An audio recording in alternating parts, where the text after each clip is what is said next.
అంటే మనం విన్నాం, అంటే న్యూస్లలో మనం చూస్తున్నాం చాలా మటుకు ఈ ట్రాన్స్జెండర్స్కే ఎక్కువ హెచ్ఐవి పాజిటివ్స్ వస్తాయి అన్నట్టు విన్నాం. అంటే ఎందుకు అంటే చిన్న ఏజ్ నుంచి జనరలీ ట్రాన్స్జెండర్స్ అనగానే ఫస్ట్ అండ్ ఫార్మోస్ట్ వాళ్ళకి సర్జరీ అవ్వకముందే ఫీమేల్ ఫీలింగ్స్ ఉండడం వల్ల యానల్ పాల్గొంటారు పార్ట్నర్స్తో.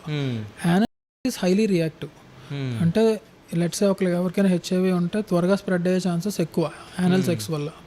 సో ఇనీషియల్ స్టేజ్లోనే మోస్ట్లీ వాళ్ళు మల్టిపుల్ పార్ట్నర్స్తో యానల్ చేయడం వల్ల వాళ్ళు ఎవరికైనా సరే హెచ్ఐవి ఉంటే వెంటనే వీళ్ళకి పాకేస్తుంది.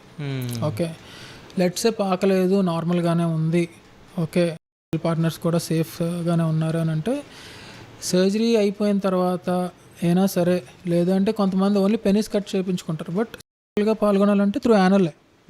ఓకే, సో యానల్ చేస్తున్నప్పుడు ఆబ్వియస్లీ ఒక ట్రాన్స్జెండర్ దగ్గరికి వెళ్ళినప్పుడు కొన్నిసార్లు కొంతమంది ప్రొటెక్షన్ యూజ్ చేయకుండా చేస్తారు. సో అలాగే మల్టిపుల్ పార్ట్నర్స్ ఉండడం వల్ల త్వరగా పాకుతుంది. పోనీ సర్జరీ చేయించుకున్న తర్వాత వర్కర్స్గా ఉండడం వల్ల multiple partners as it is ఉన్నప్పుడు if you are not using a protection obviously there is a very high chance of getting infected. Okay, అంటే మీ ఇంటర్వ్యూస్ వచ్చిన తర్వాతనే, మీ క్లినిక్ ఇంటర్వ్యూస్ వచ్చిన తర్వాతనే అంటే మన ఈ 2 తెలుగు రాష్ట్రాల్లో ఒక హాస్పిటల్ ఉందని చెప్పేసి బయట సొసైటీకి తెలిసింది. అప్పటి వరకు వాళ్ళు ఎక్కడో ముంబై, ఒక ఢిల్లీయో సంథింగ్ ఎక్కడెక్కడనో అని అనుకున్నారు.